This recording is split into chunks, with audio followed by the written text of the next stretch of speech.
ঘুরাতে দে।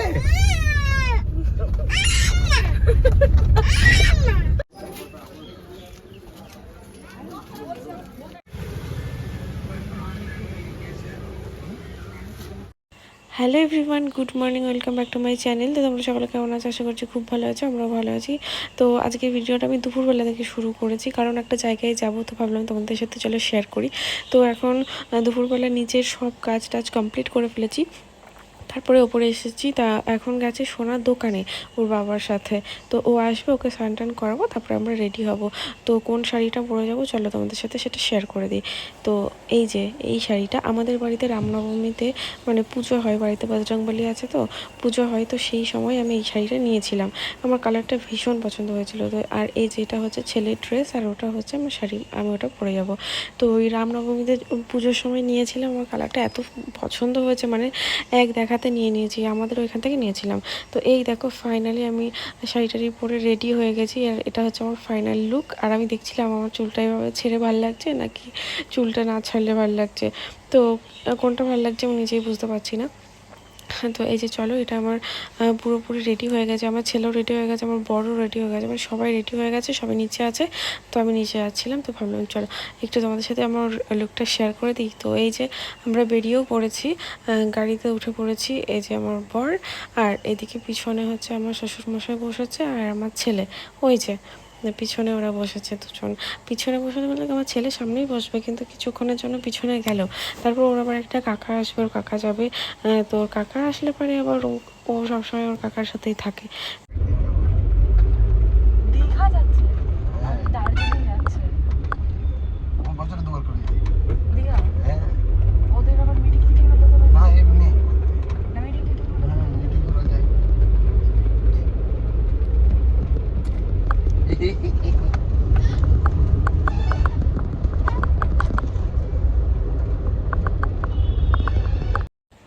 তো তোমরা শুনতেই পেলে আমরা একটু গল্প করছিলাম। তো আমরা কিছুদিন আগে একটু মানে প্ল্যান করেছিলাম যে আমরা এখানে ঘুরতে যাব, কিন্তু সব প্ল্যান তো আর সাকসেস হয় না। তো আমাদের জুনে দার্জিলিং যাওয়ার কথা ছিল, কিন্তু ফাইনালি সেটা হয়নি যাওয়া। কারণ কি, এখন পরিস্থিতিটা একটু অন্যরকম আছে, তো সেই কারণে যাওয়া হবে না এখন। তো সেটাই বলছে যে কারা যেন দীঘা গেছে, আমি দীঘা তো গেছি, কিন্তু দার্জিলিং তো এখনও একবারও যাইনি, তো দার্জিলিং যাব। তো তারপরে হচ্ছে এখানটায় এসে নামলাম, এইখানটাতেই ওর কাকার বাড়ি, তো ওর কাকা আসবে তারপরে যাব। তার আগে তোমাদের সাথে একটা জিনিস শেয়ার করি। তো এটা হচ্ছে আমাদের জমি, মানে আমরা কিনেছি না, তো এই জমিটা আমি দেখিনি, সেই জন্য একবার দেখতে আসলাম। শুধু পাঁচিলটা দেওয়া হয়েছে আর কিচ্ছু করা হয়নি, কী অবস্থা হয়ে রয়েছে জায়গাটার। তো যেখানটাতে আমাদের এখন বাড়ি আছে সেখানটায় ছোটো জায়গা, আর আমরা অবশ্যই এখানেই থাকবো, কিন্তু এখানটায় তো জমিটা কেনা থাকলো।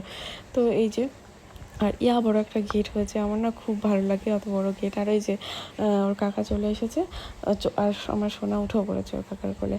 তো তোমাদের যেটা বলছিলাম, তো দেখতে দেখতে যে নবদ্বীপ চলে এসেছি, নবদ্বীপ ব্রিজের কাছে চলে এসেছি। তো আমাদের যেতে হবে ধাত্রীগ্রাম থেকে আরও অনেকটা দূরে, মানে ওই জায়গাটার আমি শুনেছি ধাত্রীগ্রাম নাম, তারপরে ও কোথায় যেন বেশ আমি সঠিক জানিও না, কারণ ওটা হচ্ছে আমার বোনের বাড়ি, আমার মাসির মেয়ে। তো আমি ওদের বাড়ি কখনো যাইনি, এই ফার্স্ট টাইম যাচ্ছি হচ্ছে, তার কারণ হচ্ছে ছেলের অন্নপ্রাশন। তো এর আগে ওদের বাড়ি অনেক অনুষ্ঠান হয়েছে, আমাদের নিমন্ত্রণ করেছে, কিন্তু আমরা যেতে পারিনি। এবার ভাবলাম যে এবার যদি না যাই তাহলে একটা মান সম্মানের ব্যাপার, তো নিমন্ত্রণ করছে যখন তখন রক্ষা তো করতেই হবে, আগেরগুলো করতে পারিনি। তো বাড়িতে যখন নিমন্ত্রণ করতে আসে ওর বর, তখন বলে গেছে যে দিদি তোমরা কিন্তু আগের অনেকবার মিস করেছো আমাদের বাড়ি যাওয়াটা, এবার কিন্তু মিস করো না। তো ফার্স্ট টাইম যাচ্ছি, কিছু চিনি না।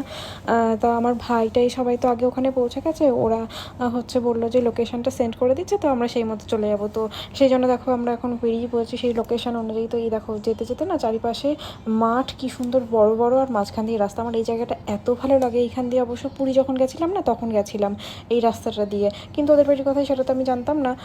তো এত সুন্দর লাগছিল গাড়ির মধ্যে বসে থেকে, দুপাশে জমি, দুপাশে মানে পুরো সবুজে ঘেরা, আর মাঝখান দিয়ে রাস্তা, খুব সুন্দর লাগছিল।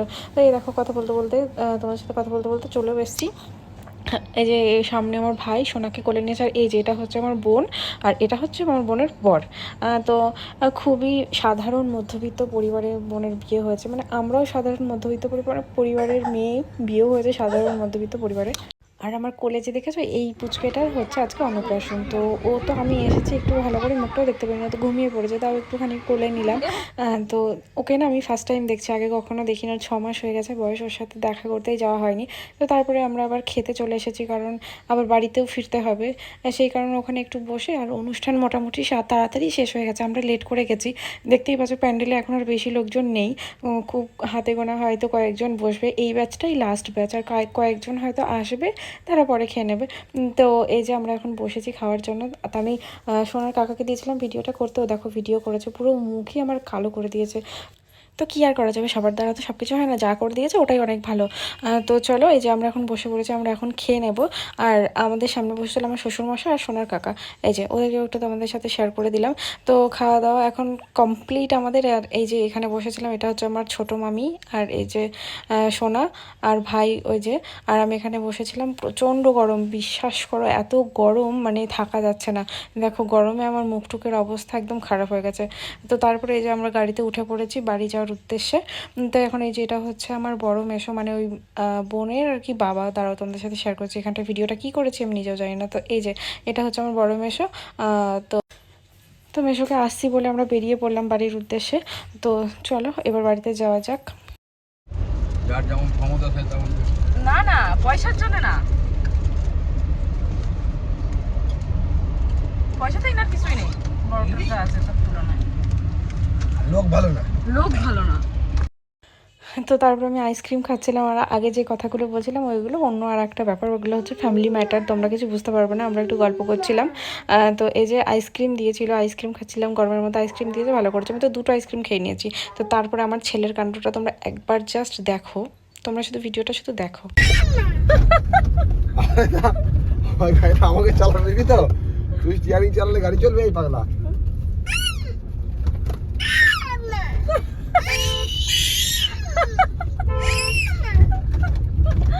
নেবো বলে দেবো।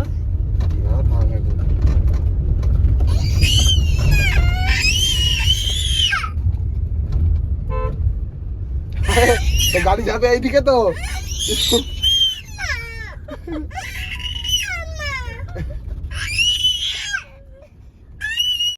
তো দেখলে কি অবস্থা, ও গাড়ি চালাবে, তা ও গাড়ি চালাতে পারে, কিন্তু তা ওকেই দিতে হবে। তো যাই হোক, এই যে এটা রাত্রেবেলায় এত গরম, আর কিছু ভালো লাগছে না। তো ভিডিওটা এখানেই শেষ করবো। যদি ভালো লাগে লাইক কমেন্ট শেয়ার করে দিও, চ্যানেলটা সাবস্ক্রাইব করে দিও। তো দেখা হবে তোমাদের সাথে আবার নেক্সট কোনো ভিডিওতে। ততক্ষণ টাটা, অনেক অনেক ভালো থাকো তোমরা।